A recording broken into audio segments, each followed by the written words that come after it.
I'm delighted that you could join me. Welcome to Sewing with Nancy. Have you ever imagined how much fun it would be to become a Mother Nature figure, recreating a paradise garden in patchwork, creating flowers, plain or fancy, in your favorite colors? Well, now you can experience that fun. Angela Madden from Hertfordshire, England, and author of the book Paradise Flowers, will share her simple designing techniques for creating paradise flowers during this three-part series. Welcome, Angela. Thank you, Nancy. It's great to be able to share with everyone simple techniques that are fun. Let's take a look at this stunning holiday table runner designed around a tulip motif. The main tulip design is mirror imaged for a dramatic effect. Discover the joy of paradise flowers next on Sewing with Nancy. Sewing with Nancy, TV's how-to sewing program with Nancy Zieman, is brought to you by PFAFF, the largest European producer of sewing machines. PFAFF's creative line of sewing machines and hobby-lock sergers are simply the best. Ginger, a tradition of quality scissors and shears for home, classroom, and industry. Ginger scissors and shears are the choice of professionals. Madeira, superior quality threads from Germany, specializing in embroidery, quilting, and special effects threads, because creativity is never black and white. Prim Dritz, the source for sewing and quilting notions, including products by Dritz, Collins, and Omnigrid. Amazing designs by Great Notions, your one source for home embroidery. Over 200 disc pack collections currently available, including designs by Nancy Zieman.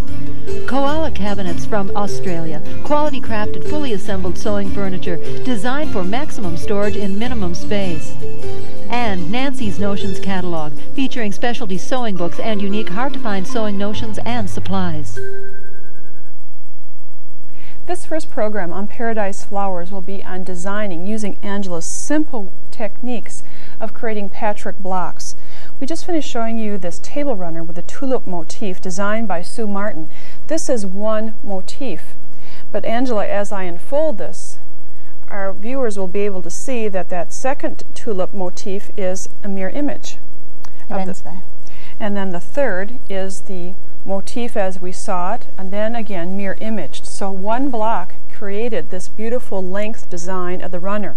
In the corners you can see a smaller version of that tulip, but both designs were done with the technique you're going to share with us right now. That's right.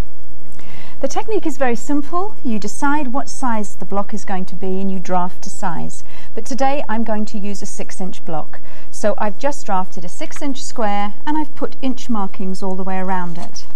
And then I've numbered them, and I've put a number 1 on each of the 4 corners. I've numbered across the top, across the bottom, and down both sides, so that the rulers can be paralleled and I can talk about level 2 or level 3. The numbers and the little registration marks help, as you'll see shortly, when you're linking designs together. They also space your design. The design I'm going to draft is this one. It's a very simple flower, kind of stained glass window look, and it looks like this in the paste up. Very simple to draft. I'm going to make it a symmetrical flower, and the central stalk is going to go in from number 4 at the bottom to number 4 at the top. And then I'm going to put a leaf vein in on one side from number 4 at the bottom to number 3 on the side, and I'm going to repeat it on the other side. Every time you repeat a line, you need to know a good registration point at each end of the line so you can repeat it. My flower head is going to go in here, so I'm going to take a level at level 3 and put a dot on the stalk, and I'm going to join 6 at the top with that dot, and then the opposite would be 2 at the top, and there's my flower head. To make the flower head more interesting, I'm going to link up number 2 at the top with number 3 at the side, and I'm going to join my line down to the center block there. And I'm going to do the same thing the other way around, like that. And now I'm going to put my line in from number 4 at the top to number 4 on the side, and I'm just going to create a little central point there and do the same thing the other way around. That's given me a simple flower head. Now I'm going to take a circle, and the circle is going to help create the leaves. We have got a plastic circle today, but you can use plates, cups, egg cups, anything you fancy to get different circles. But it has to be a circle. It can't be like a curve for a French ruler. Can't use an oval or something. It has to be a circle, and you'll see why later. I'm going to use the curve as though it were just a curved ruler. So I'm putting the edge on number 3 here and number 4 at the bottom. And I'm just making my curve to give me 1/2 of my leaf. and I'm repeating it on the other side. And just to do something different on the other side, I'm going to link up with my ruler number 3 on that side and number 5 on this side, and that will give me a short curve on that side. So I'm going to do the same thing the other way around, and it will give me a short curve, and there are my 2 leaves. Now our goal is not for everyone to be writing down all these connecting points, but just to see how you're going to do the placement when you're designing yourself. Your design will look different. Absolutely. The numbers I'm choosing are just random numbers, but they show you what's happening. The next thing I'm going to put in are veins in the leaves, because as you can see in this example, they give you nice colour change opportunities and they make the leaves more interesting. The veins can go in anywhere. I'm just going to line up my ruler with number 5 at the bottom and number 6 at the top, and that will give me a vein in that way on the top half of the leaf, and the same thing on the other side. And I'm just going to put a small one in here, and it's going to go from the corner to number 4 and from the corner to number 4. The last thing to put in is to double up the stalk, and although everything so far has been done equally on both sides, I'm going to offset this to one side. It doesn't matter which side it goes. It just means that when I come to sew this together, I can sew the stalk onto this piece, and then I can join the 2 halves of the block with a centre seam, and it makes the sewing easier to complete. We're not going to be doing the sewing today. That's going to be coming in the second part of this series. We're just going to concentrate on the design principles, but this, you'll see that all these pieces will come together very easily. I didn't believe it, but it does work. It really does. You know, Angela, we did a symmetrical design, or you did a symmetrical design, but not all designs have to be symmetrical. This is the equivalent of the design I've just done, with the 2 halves of the square used in exactly the same way symmetrically. Here is an equivalent square, but this time both halves of the square are used asymmetrically. The leaves are different. Here is another arrangement where the stalk has been put in diagonally, 2 triangles, and they have different asymmetric leaves in them. This time the diagonal, the same arrangement, but symmetrical leaves in them. And notice that Angela's points, or ends of flowers and leaves, always come to one of these matching points, to a point around the square. This will come in handy later on. It creates links in the designs. This design is totally asymmetric because you don't, if you don't want to, have things that are symmetrical. You can put your lines in wherever you like. And this example shows that all the ones I showed up until now had 1 flower in them, but you can put as many flowers as you like in them. You can place them wherever you like. Here's another example that we'd like to share with you, designed by Allison King. Was this her first project, by the way? That's right. Both of these were first projects. So you can see that from people who have just designed for the first time can implement that into an interesting design. This mirror image design just is repeated twice or 4 times all the way down. I like the way that Alison has added in the stamens of the flowers with a little metallic machine embroidery. You don't have to put every single detail in with patchwork. Little bits can embellish it afterwards. So again, we'll be sharing with you the how-to construction techniques and just the second part of this series. We talked about matching points and designing and drawing lines, and the flower idea can be combined with traditional quilt blocks. And here we have a star type of patchwork design, and then one lovely flower, paradise flower. The links in these designs are here, where the star points come together with the leaf and the petal of the flower. And because you have got your registration points around the side, you can control and you can predict where these links are going to occur.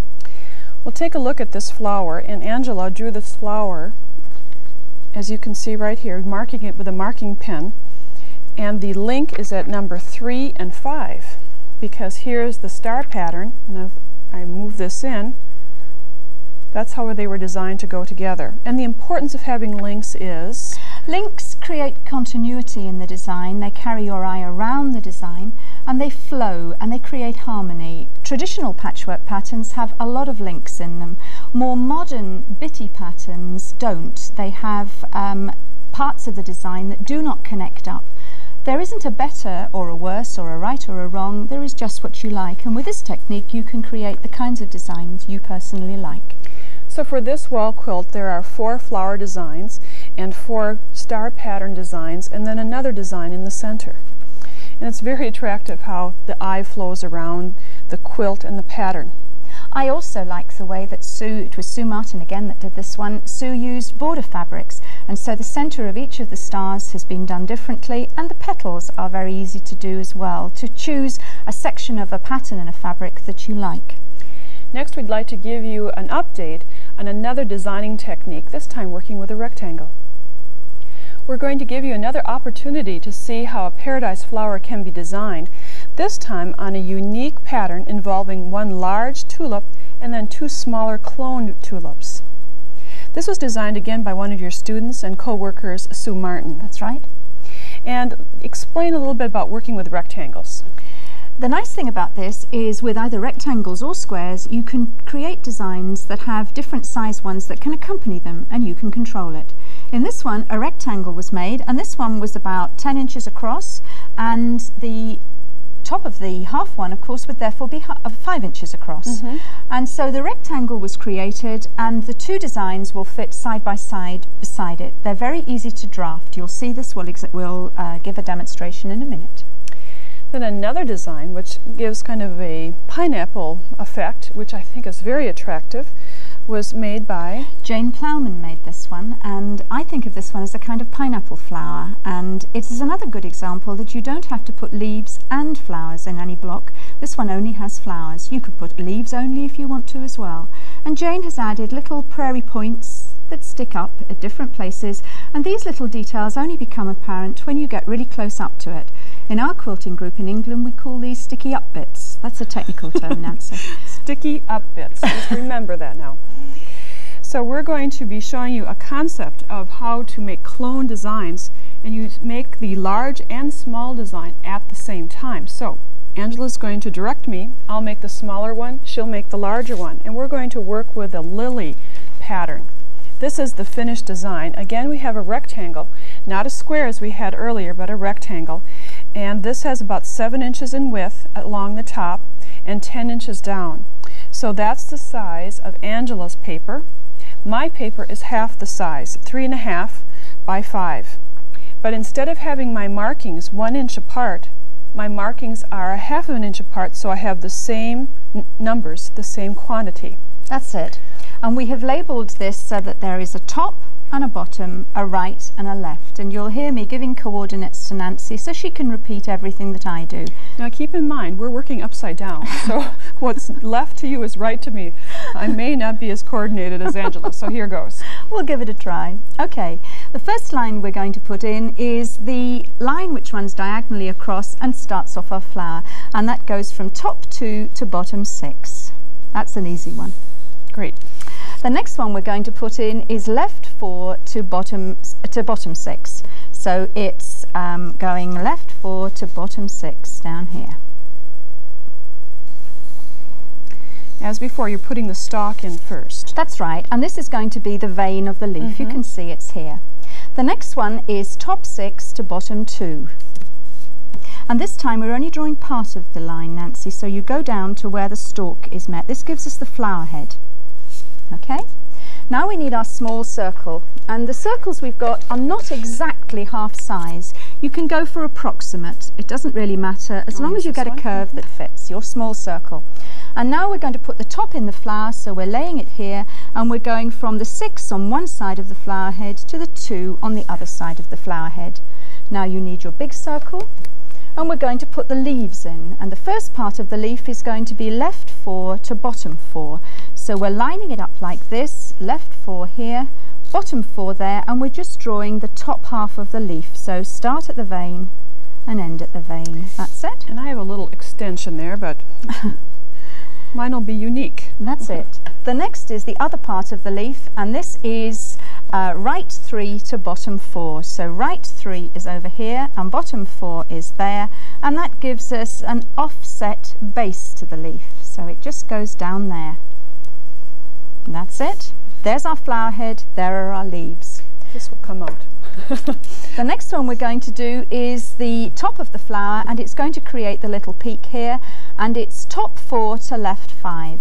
So top 4 to left 5 here gives us one little part of it, and the other one is top 4 to right 8, and that gives us the other part of the peak. And that's this little bit that's here. And now we're back on curves again, and we're going to create the calyx, and it's the big circle, Nancy, and we're going to put left 3 to bottom 4. So left 3 to bottom 4 will give us 1/2, just like that, inside the flower head. And the second one is right 3 to bottom 4. So it just gives us the other little half, and you only just draw down to the previous curve. And that's that.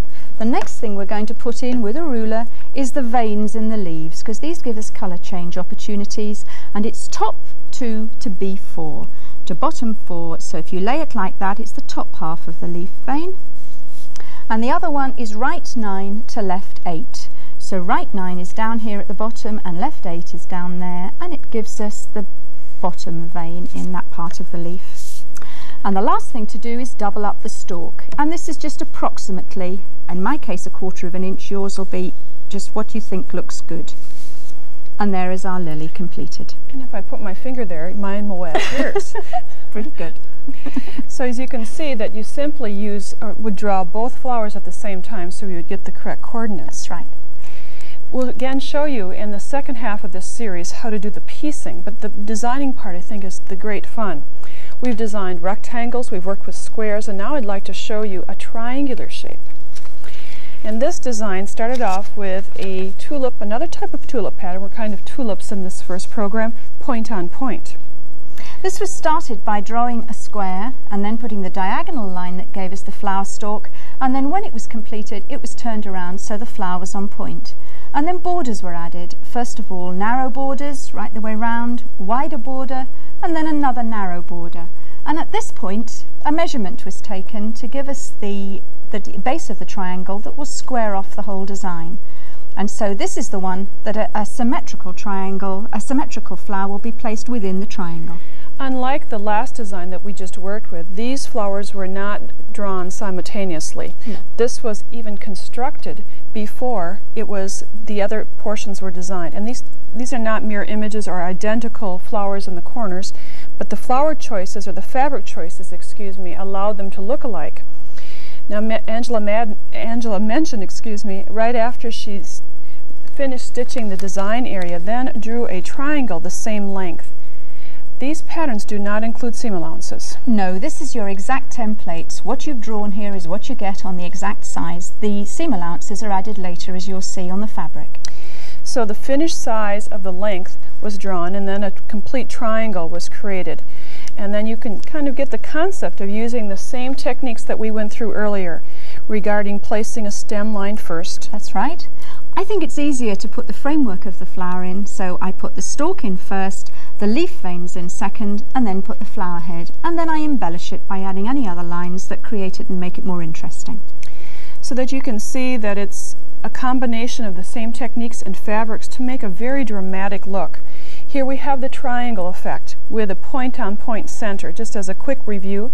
Here we have, again, some cloning ideas, a large flower and 4 of the same flower, and these sticky out bits. Sticky out bits. Sticky out bits, a new terminology. Can I just say here, when you're cloning, you don't need to draw this design 4 times. You just draw it once, and you'll be seeing later how the patterns can be reproduced. So this would be drawn once, this would be drawn once.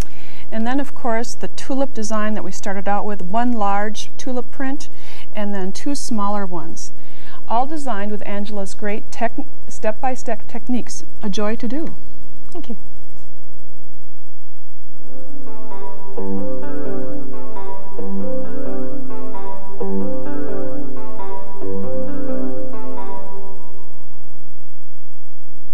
In this first segment of Paradise Flowers, Angela and I detailed the basics of designing quilt blocks using paper, a ruler, and curves. We'll show you more designing details, and then I'll show you how to piece all the different shapes together. It's a lot of fun. Here's a hint from Madeira. Machine embroidery is a great way to personalize garments and home decor. When I do machine embroidery on garments for my sons or for the home, I want the thread that can stand up to the rigors of high-speed stitching, as well as the challenge of repeated laundering. The new ColorFast polyneon thread fits both criteria. I'm especially pleased with the continued brilliance of polyneon, even after repeated exposure to sunlight, chlorine, and machine washing. This 40-weight polyester filament thread also is extremely strong, so it resists abrasion and breakage. Here's a hint from PFAFF. On Sewing with Nancy, you've often seen me use PFAFF's exclusive dual feed. The dual feed helps feed the top and bottom fabric layers under the presser foot at the same rate. I find this especially helpful during machine quilting. The layers of the top, backing, and batting feed through smoothly.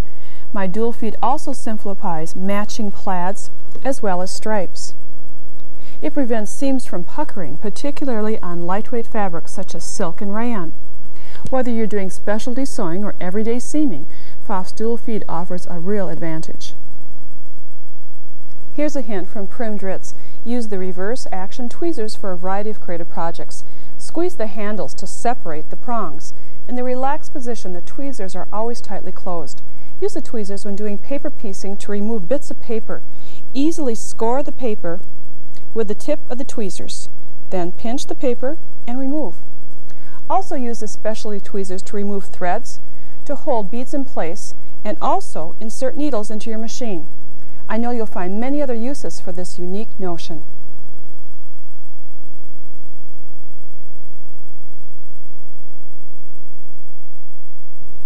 Welcome to Sewing with Nancy. This program is the second of the series on Paradise Flowers, designing quilt blocks that are personally yours.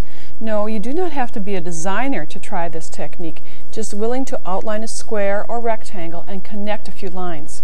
To share with us the ease of creating quilt blocks, I would again like to introduce you to Angela Madden. Welcome, Angela. Thank you, Nancy. So many people are worried about creating their own blocks, but with this technique, anybody can create original patterns. If you're ready for some fun, take a look at this dramatic paradise flower. Angela's asymmetrical design was created with a straight edge ruler and curves. You'll be amazed at how easy this process is. That's what's next on Sewing with Nancy. Let's take another look at this paradise flower, the asymmetrical design, and some of the design elements that Angela is going to share with you. This is a rectangular design, and the stalk is very asymmetric in it. It's been put on with quick bias, so you can put little wiggly bits in it. The leaves have been strip pieced before the sections were cut out, and you get a lot of colour change, the same in the petals.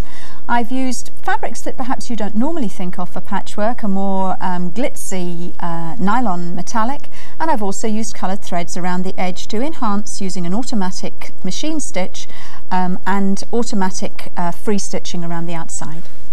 Later on in this program, I'm going to detail the piecing techniques. At first, when I looked at this, I thought, how is this all going to go together? It goes together very easily with a straight stitch and a curved piecing technique that Angela shared with me. But right now, what we'd like to do is share with you one more time about designing, because I think that's so important. And designing on a smaller piece is easier at first. It's good to practice on just a sheet of paper like this. This piece happens to be 7 inches by 10 inches, and Angela has marked it every inch across the top from 1 to 6, and then the same markings 1 to 6 across the lower edge, and 1 to 9 along each side. And then those marks work as coordinates to help you do your drawing. I'm going to draw a flower that's asymmetric, and so I'm just going to put the first stalk in. That'll give me my skeleton of my flower. There's my stalk. And I'm going to put one leaf over on this side, and that's going to go there. And I'm going to make a flower head which points downwards, because all the ones we did previously have pointed upwards, and you see flowers in lots of different positions. That's going to be my flower head. I'm going to make a curve in here that gives me a view into the flower, and I'm going to put leaves on this side here, and I'm going to offset it slightly on the other side. And keep in mind, those leaves have to be made with a perfect circle, like a saucer or a plate or a quilting curve. That's right. And I'm doubling up the stalk at the moment. And I'm going to put a little point just here on the inside of the flower, and I can add a little colour change. I'm going to add a couple of veins in the leaves, and then my flower is complete. So you can see how quick they are to do. When I took a class from Angela, she gave us about 20 minutes to design as many flowers as we could in such a very short period of time. Don't agonize over one design. No. Make them very quickly, and you'll be amazed at what you'll be able to see. So this one design has many options, which we'll show you in just a few minutes, but we'd also like to share with you some of the designs that are square or rectangle and how you can combine them. This one is just 4 squares. It's 2 designs, 2 with flowers on and 2 with just leaves on, and they're just flipped, mirror imaged on the opposite ways. We have the same design in the corners. That's right, that's the same flower with a rectangle in the middle and then just blank fabric sections to fit it. Here's another rectangular design, very abstract looking flower. This one is made from all straight lines. You don't have to use straight lines and curves, you can use one or the other. Now your quilt would not be this size. This is just to give you an idea of how you could use it as a border or as a wall hanging. And isn't that attractive? Just repeating mirror imaging of these designs. There's 8 of these to make a nice border, and it looks very complicated, but it's very simple. Keep in mind, we'll just make one pattern, and I will show you a little bit later of how to reproduce these onto paper. So one design is all you need to draw. That's right. I often get asked what computer I use. This is simple. So right now what we'd like to do is take these designs and show you how you can look at them through mirrors to determine what your next project is going to look like. Continuing with the thought of how to place the paradise flowers, we have isolated one of the designs from this wall quilt. And Angela, you can see that one design, but it's been used 8 times around the quilt. That's right, Nancy. It's a rectangular design in which the flower stalk has been placed on the diagonal, not corner to corner, slightly asymmetric. And the effect of this is that it creates a V with the other flower that's its mirror image. And there are 2 mirror images used in each border, and it creates a circle right the way around the design to give you a pretty circular border. We're going to show you how you can look at your basic pattern to determine how you'd like to interpret it into fabric by either using a window as we've shown you here, but more importantly, how to work with mirrors. 2 mirrors, in fact. They're a very, very useful design tool. And we have 2 mirrors duct taped together. They're about 6 by 12. This is a good size. And as I bring it up, you can use it flat, or straight, I should say, for a symmetrical design, or we'll shape it for an asymmetrical design. Here's the magic of it. A symmetrical design in this like this is symmetrical east to west, but not north to south. So you get a different view of it if you put the mirror at the top, and the same thing will happen if you put the mirror at the bottom. If you put the mirror at the sides, you just get a repeat flower. But this extends the possibility of one design. If you have an asymmetrical design, you get a lot more value, because if you turn your mirror cornerwise onto your design, you get 4 different views from it. Whoops. And putting them on the corner will give you the equivalent of a composite block made from 4 designs. There's view 1. There's view 2. Like a kaleidoscope effect. There's view 3. All sorts of interesting things happen that you can't predict when you're actually designing them. And here's the last one. And this is the design that Angela just drew for us. And notice that she penciled in some markings to denote where the fabric would be. This will also help you to determine what your design will look like. I always use a felt pen and colour in the areas, because when it's just skeletons, it's hard to see where the flowers and where the leaves are. So now you get an idea how one design, especially an asymmetrical design, can give you 4 different looks if you combine 4 together. Carefully put your mirror back down. You don't want 7 years of bad luck. We'd like to show you this in fabric just to re-emphasize what one design will create. These fabrics obviously have been pieced together. I'm going to show you that in just a little bit, but we'll show you how you may consider repeating one design.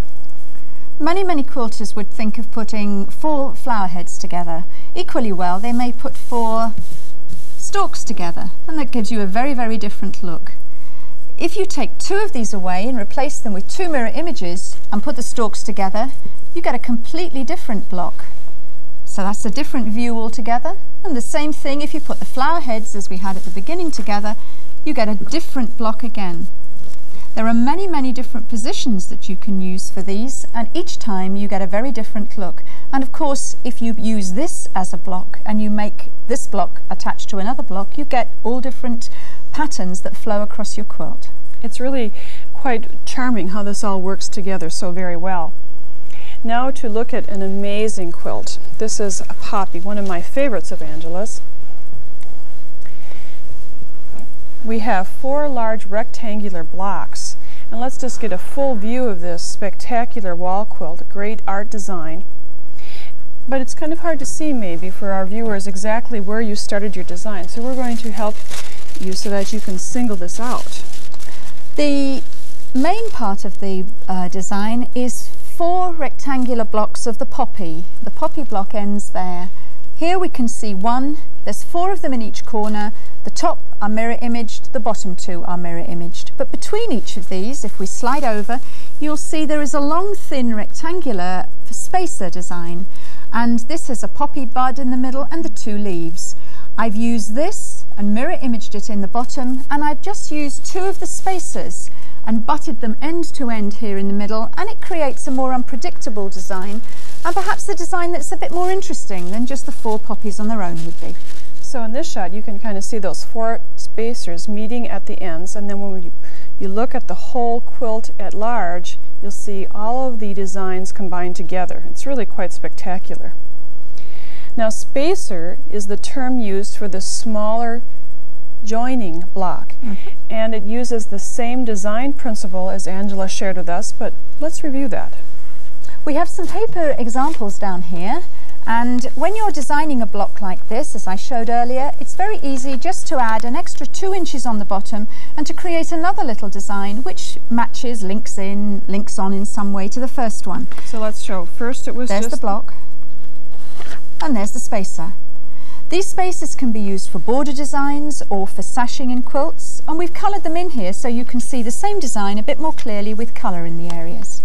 Now, if you really wanted to be creative, you could color them with color, but we just showed you in the black and white version right now. But I also think there's value in just medium, light, medium and dark. Very good. So then you know what types of fabrics to choose for this area.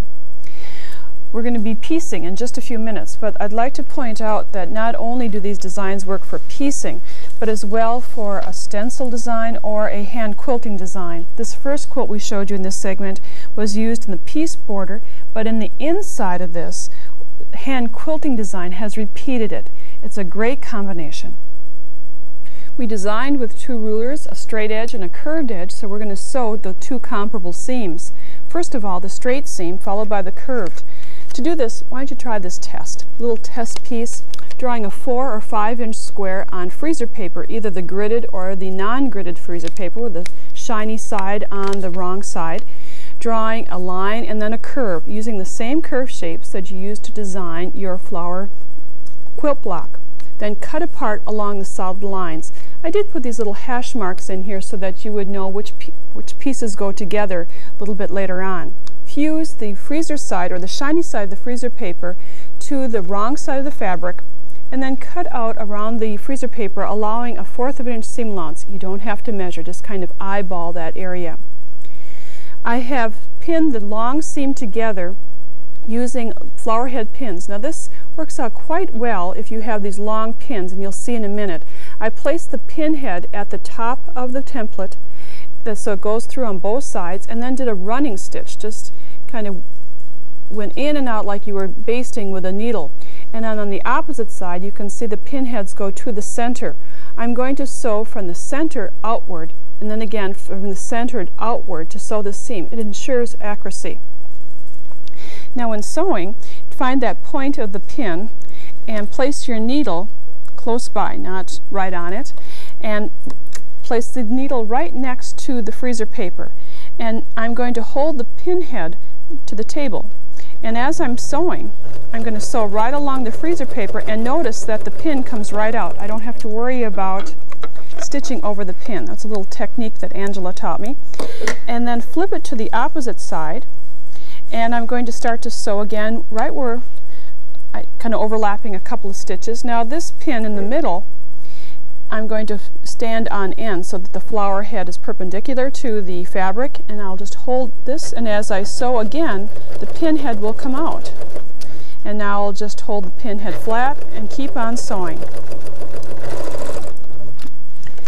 After stitching, I'm going to press the seam allowances to the darker side. This time they're both quite dark, so I will just raise the freezer paper from one side, and you would press to the other side.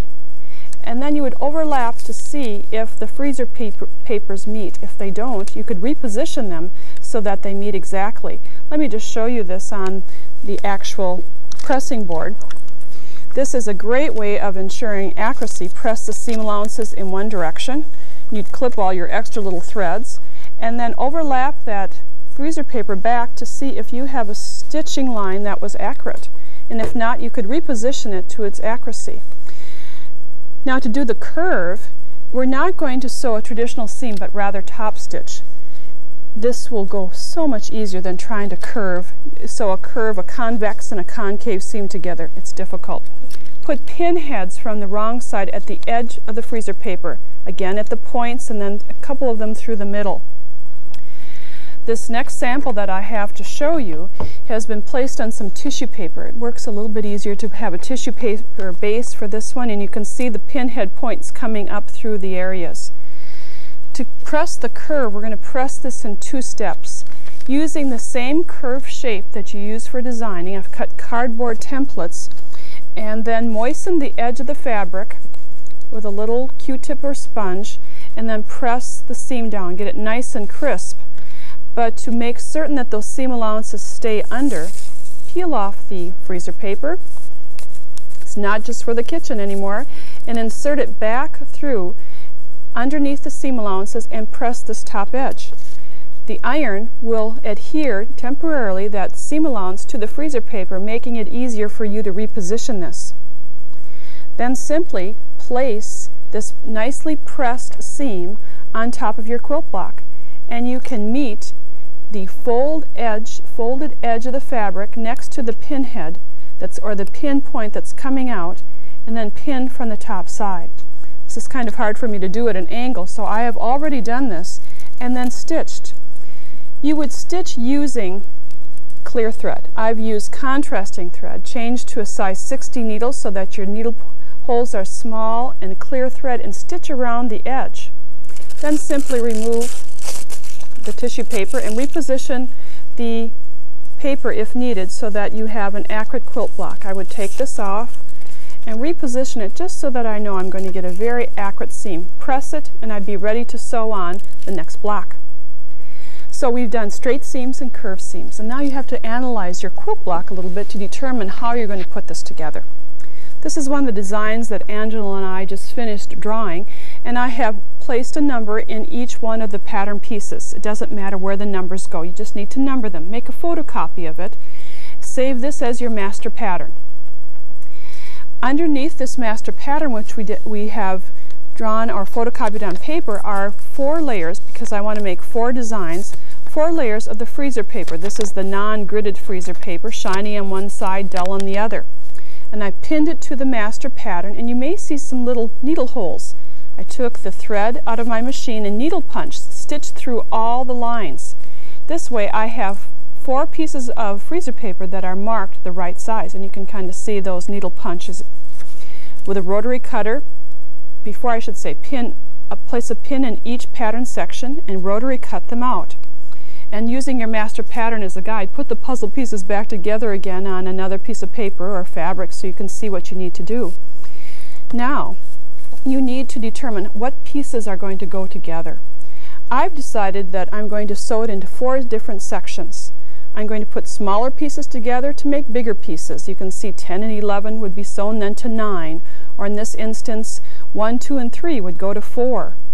You just have to kind of look at each pattern individually to determine the sequencing. It's a puzzle, and here I've started to put the puzzle piece together. I put the 2 small curves together, which would then go to the larger curve, and just keep sequencing this. And it doesn't take a lot of time, but just a little pre-planning to determine which pieces would go together. And this is a basic seaming principle.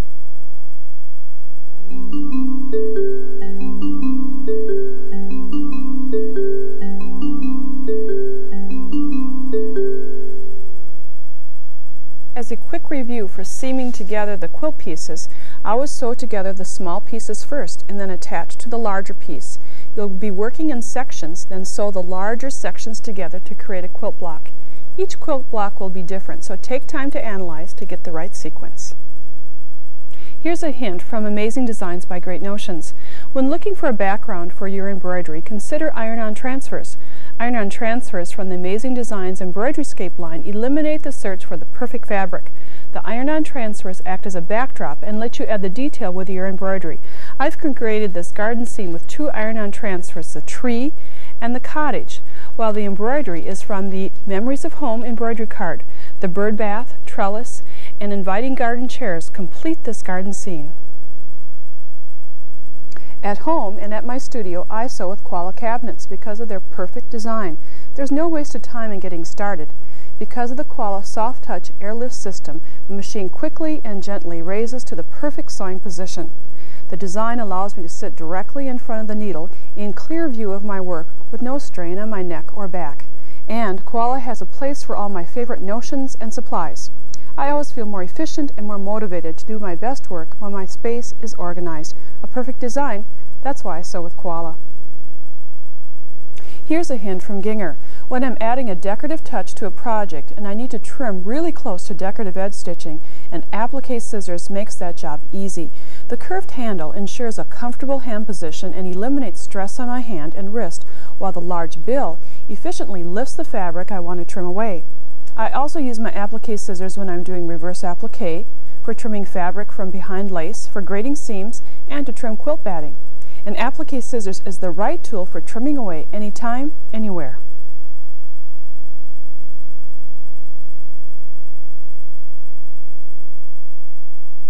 I'm so glad that you could join me. Welcome to Sewing with Nancy.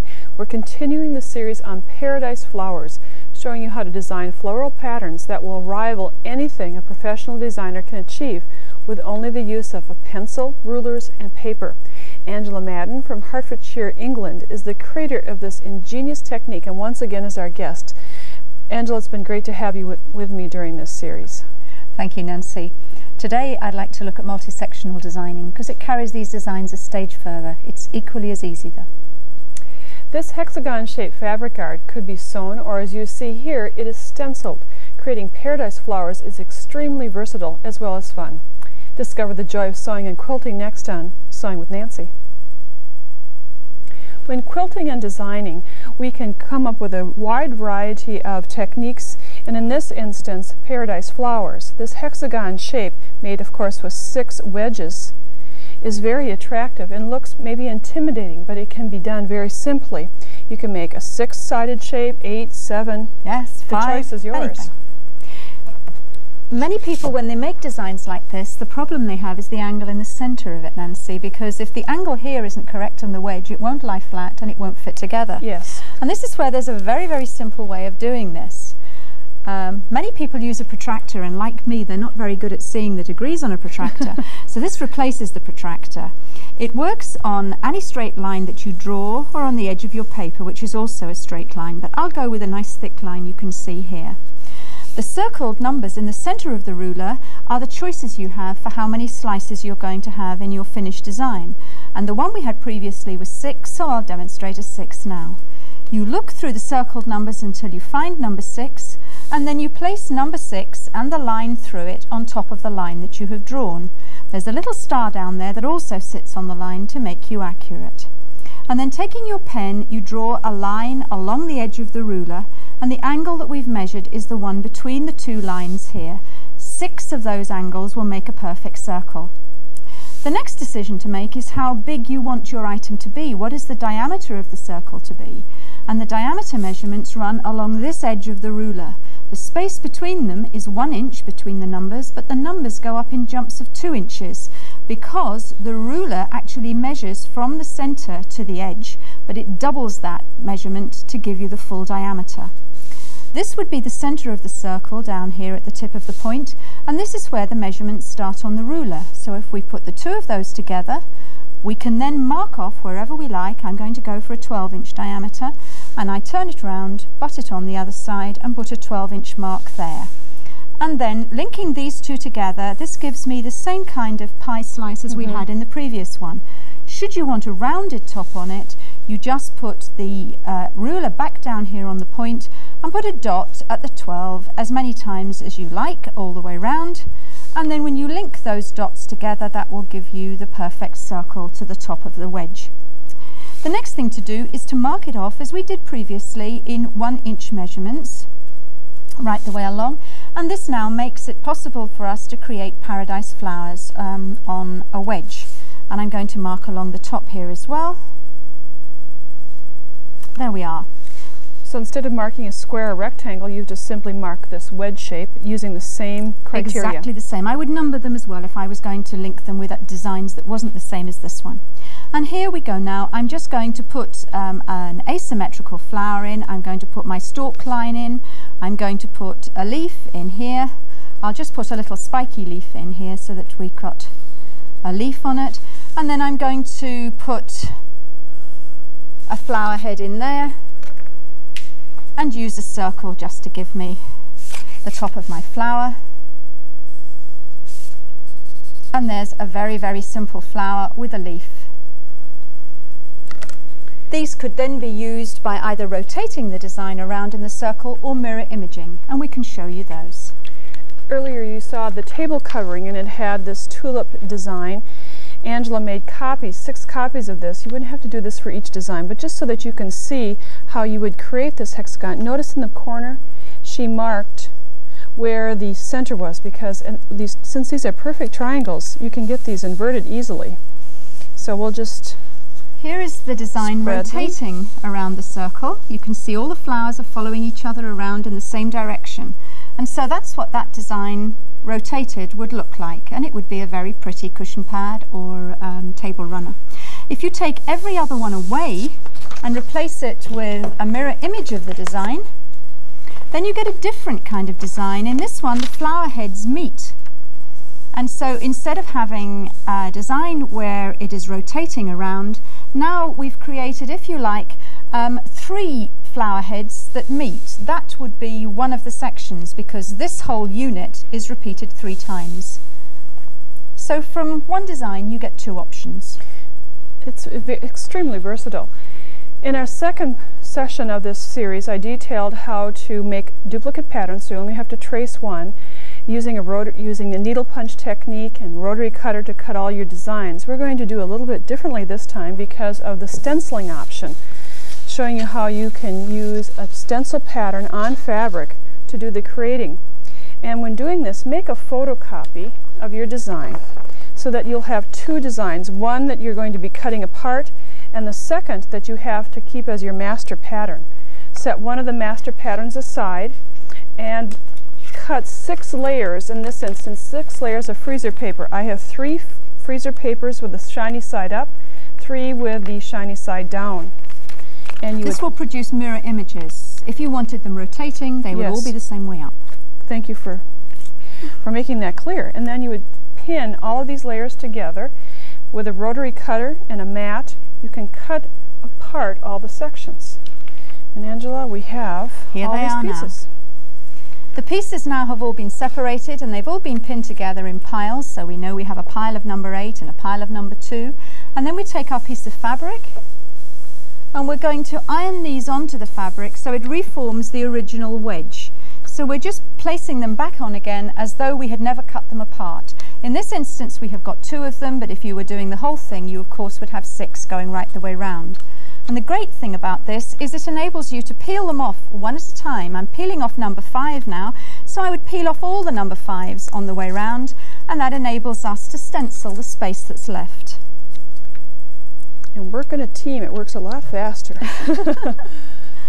Many stencil paints are set by the heat of an iron, and stenciling is really quite a dry paint technique, so you don't get it seeping in under the paper.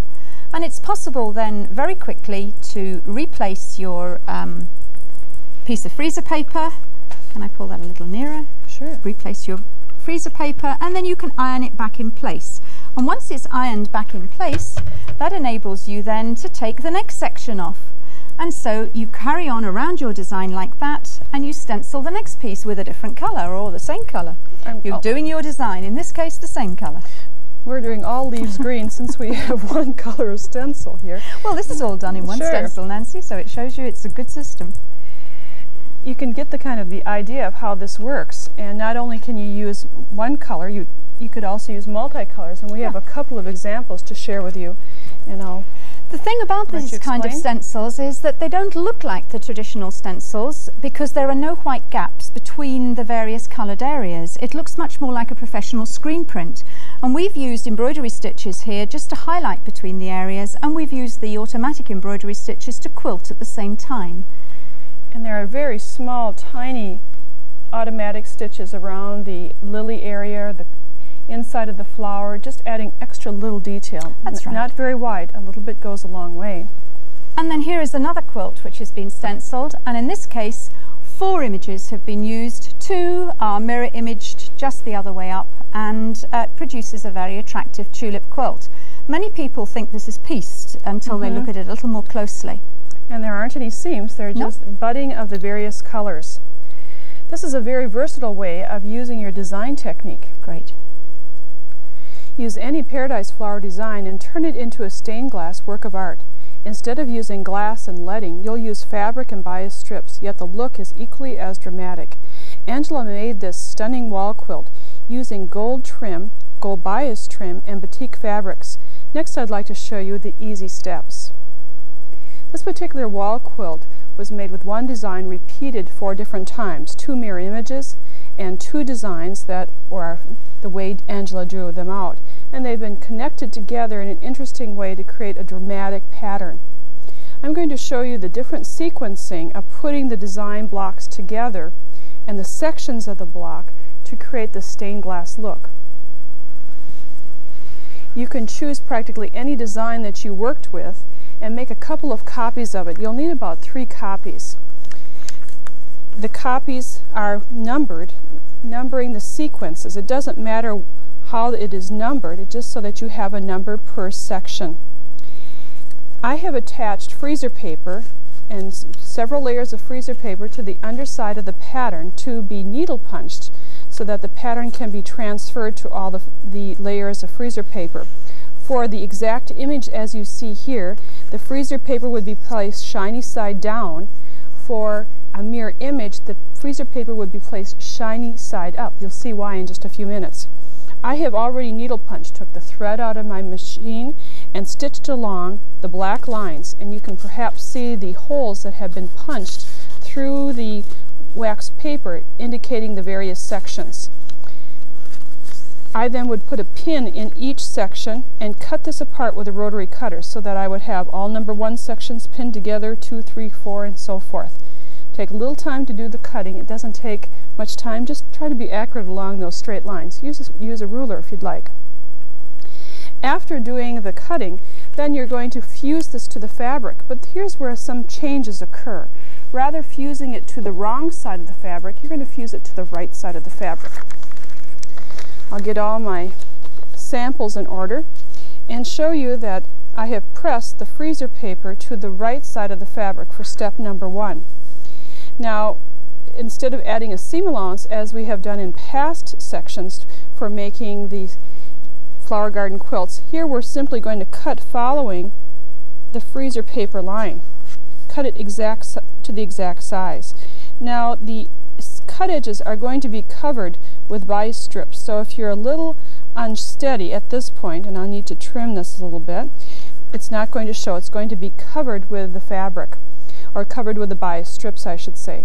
I ask you to make a couple of master patterns, a couple of photocopies of this. You'll need this because now you need to match this back to the puzzle piece.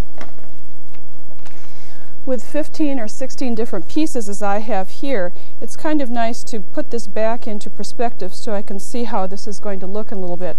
Just pinning the pattern pieces back on a master pattern so I see how the jigsaw goes back together. When making the pattern and putting it in onto fabric, we're going to place the fabric pieces on top of a fusible knit. Now, the fusible knit is usually used as an interfacing on knit fabrics, but here we're going to use it as a quilting base. I have a pressing surface, my fusible knit, sticky side up, the fusible side up, and then I'm going to place the pattern pieces on top. And let me just move my lower section away so I have a nice flat pressing surface. And the fusible, you'll have to keep in mind, you can't touch the surface of your iron to this. So we have a couple of options for you. I've started to place the various jigsaw pattern pieces on my fusible knit, and I can cover it with a pressing sheet and then use an iron and press it down. Lightly press, and it will hold it into place.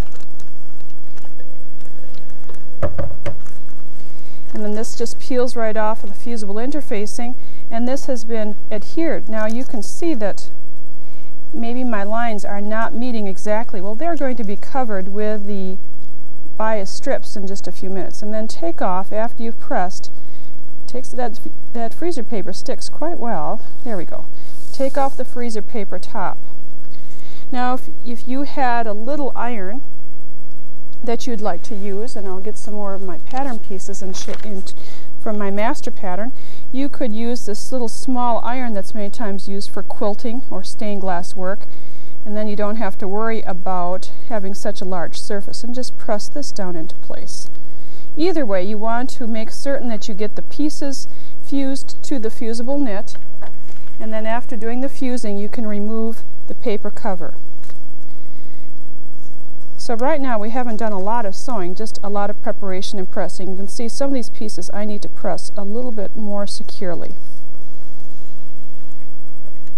And I'll just cover it again and press.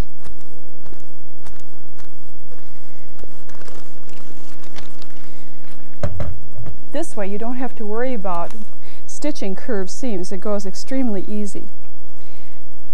To form the leading shape that you would have for stained glass, we're going to use pre-pressed bias strips.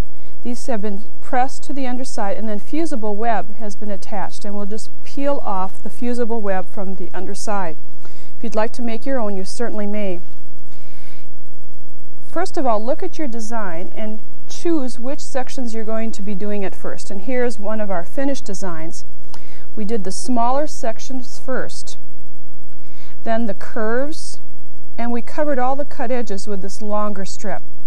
Just as with the piecing technique we showed you in the second program, you sew the smaller ones together first, and then put the smaller pieces to a larger piece, and then put the sections together. You use the stained glass bias strip method much in the same principle. So in this instance, I'm going to cut the stained glass leading, in other words, the bias strips, just a little bit longer than I need to cover this edge. And take some time to make sure that it's in the right position. And then I would, in this instance, I think I would curve it around. Since this is cut on the bias, it will shape and mold very easily. So you'll just shape and mold it around the edge.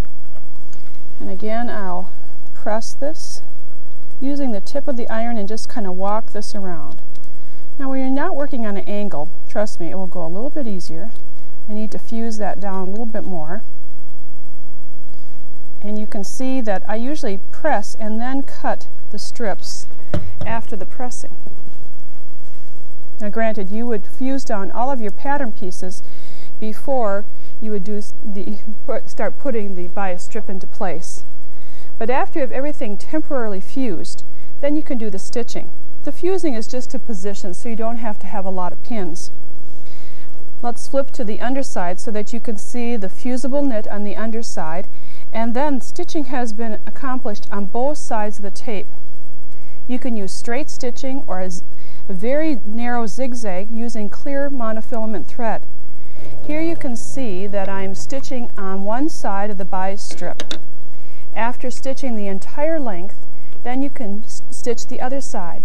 I've just changed the needle position on my machine to stitch the left side and then the right side.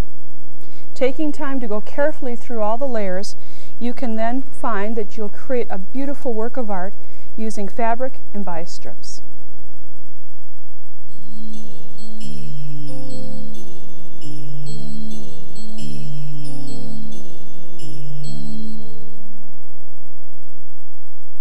The next step for you is to get out a piece of paper, a pencil, and a ruler and create paradise flowers following Angela's directions. It's been great to have you on our series, Angela. Thank you, Nancy, and I hope all your viewers have a lot of fun with the technique. Thanks for joining us. Bye for now.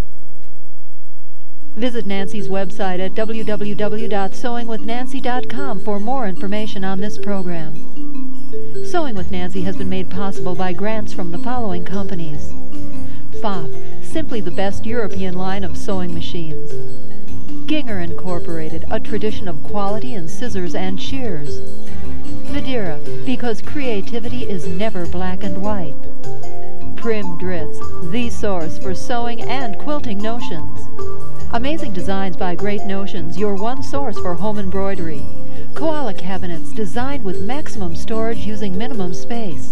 And Nancy's Notions catalog, featuring specialty sewing books and notions.